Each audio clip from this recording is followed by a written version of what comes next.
ఎందునుండగా నాకు జైవే జరుగుతున్నదని మార్పుల తమ్ముడు వెంట పెట్టుకున్నాడు. నా బాలచంద్రుడు ఏం చేస్తున్నాడు? కొందరు తమ్ములే గజముల మీద, మరి కొందరు తమ్ముల అశ్వాల మీద పాలెక్కేటి వాహనము కొట్టి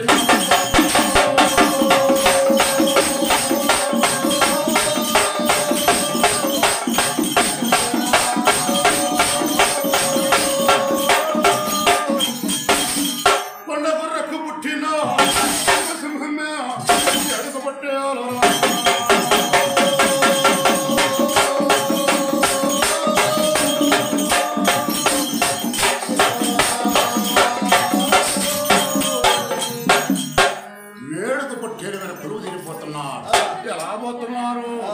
ఆరుగురు తమ్ములలో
బాలచంద్రుడు దాదాది వెళ్ళిపోయినా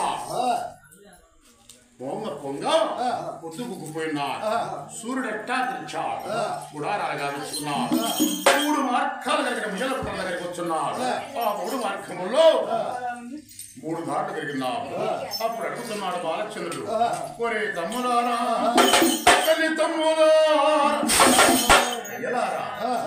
మనం పుట్టింది ఒక్కనాడు, పురుడు ఒక్కనాడు, చదివింది ఒక్కనాడు, సాము ఒక్కనాడు, ఒక్కటే చక్కదనం వర్ణించలేవు కనుక ఇక్కడ 3 మార్గాలు ఉన్నారు. ఇక్కడ బ్రాహ్మణ లేవు, మధ్యాహ్నం లేవు. మరి 3 మార్గాలు ఎక్కడికి పోతున్నాయో చెప్పరా తమ్ముడు అన్నాడు. దేవా బ్రాహ్మణుడు అన్నాడు, బాలచంద్ర ఈ మార్గాల పోతే రణమున కాన పడిపోతున్నాం. మరి ఈ మార్గాన పోతే చిన్న వదలే అయ్యి కాని వారి సబ్బాయి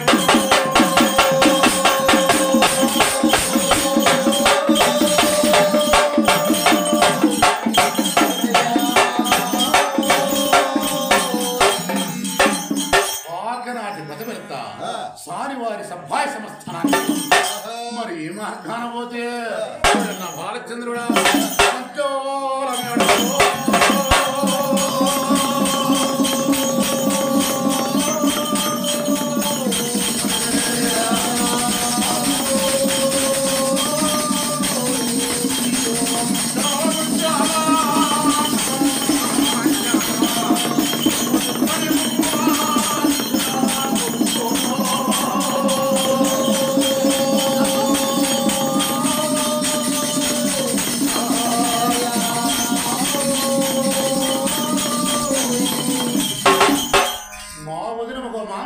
సంస్థానానికి పోతున్నాం. అవునా తమ్ములారా? అయితే ఒకటి రాగానే వాడు కలిసి బయలుదేరిపోదాం. 6 తమ్ములున్నా వాడు కొలువు తిరిగి సదస్సు ఎలా ఉన్నారు? పొలపట్ట 3 తమ్ములే వాయువు కొలువురా, దాపడు 3 దాగా మనుషులు కూర్చున్నాడు బాలచంద్రుడు.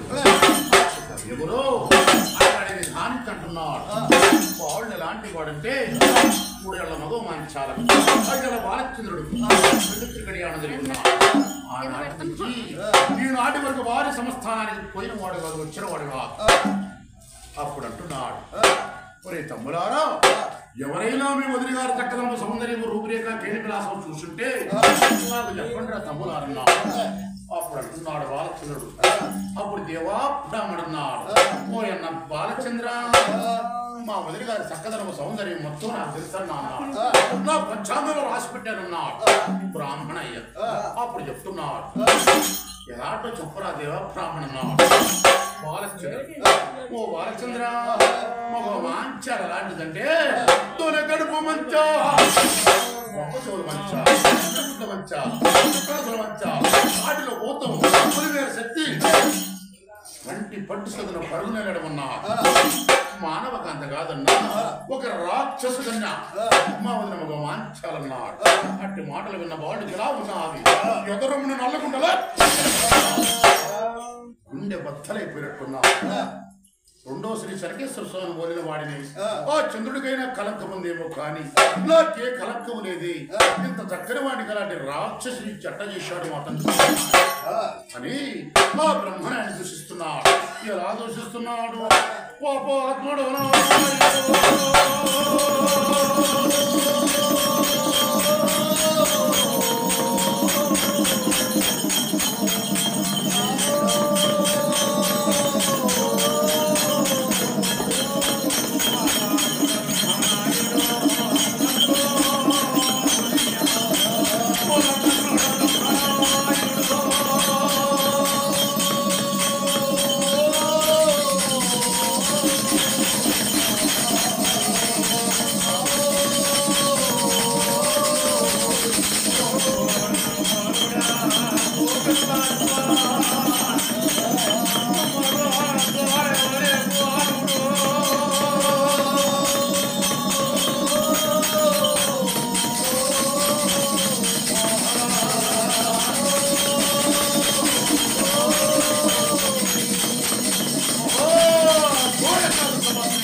బాలుడు ఎప్పుడు దుఃఖపోతున్నాడు. బాలుడు చిన్నతనం నుంచి పెంచుతున్నాడు ఒక రాజహంస. దానికి పూటకు 30 కొబ్బరి మంచి బెల్లం పెట్టి పెంచుతున్నాడు. ఆ రాజహంస మేలు వార్త ఏమిటంటే ఆ రాజహంస మానవుల భాష వచ్చి భాష రెండూ తెలిసింది రాజహంస. బాలుడు ఎప్పుడు దుఃఖపోతున్నాడు. రాజహంస గ్రహించినాడు. రెక్కలు పెడబెడ కొట్టుకున్నాడు. బాలుడు తోడంప కుడతడిపోయి వాలినాడు. అన్నా, ఈ బ్రాహ్మణే చెప్పింది సత్యమెంతో, ఆ సత్యమెంతో నువ్వు కనుక నాకు సెలవిచ్చినట్లయితే మా వదిలి గారి సంస్థానానికి పోయి ఎలాంటిదో చక్కదనం సౌందర్యం రూపురేఖ నేను పోయి చూసి వస్తానన్నా. బాలుడు అన్నాడు. అలాగే పోయారా తమ్ముడు అన్నాడు. బాలుడు దగ్గర సెలవు తీసుకున్నది రాజహంస. సెలవు తీసుకుని ఎక్కడికి పోతున్నాను? మంచాల మేడకు.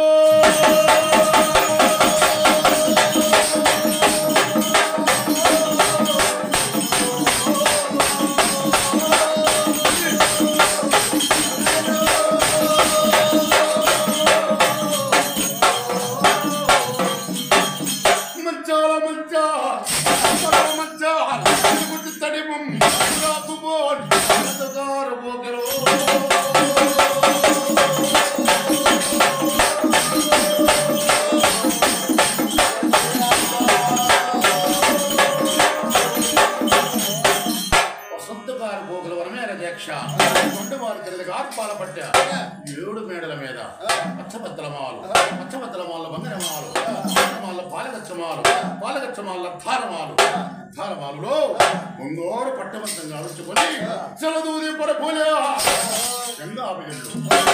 రెక్కలే మధ్యకాయ చౌకలు వరలు తిప్పుకొని చల్లగలరమో